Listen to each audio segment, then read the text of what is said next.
президентибиз Садыр Кожоевич коррупцияга каршы күрөшүү мыйзамын күчөтүү боюнча мыйзамга өзгөртүүлөр, толуктоолорго кол койду.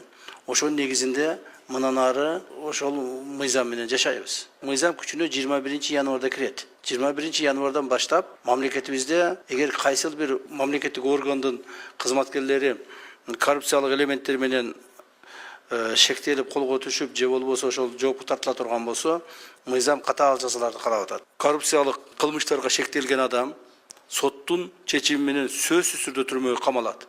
Өмүр бою мамлекеттик ишке кайтпайт. Жакын туугандары мамлекеттик, муниципалдык жана күч органдарында иштеген туугандары соттун чечими күчүнө киргенден кийин жумуштан алынат. 20-жылы урматтуу Садыр Кожоевичтин командасы бийликке келген маалда коррупциянын деңгээли мамлекетибизде приблизительно бир 70-80% деңгээлде болгон. Азыркы күндө 30-40%ке түштү. Биз ушул деңгээлди 5-10%ке чейин түшүрүшүбүз керек. Ошондуктан мен сиздерден дагы бир жолу суранып кетемин. Эч кимиңер бир ушул мыйзам негизинде бир жабыр тартып калбасаңар керек экен деп силерден өтүнөм дагы, анан Кудайдан тилеймин.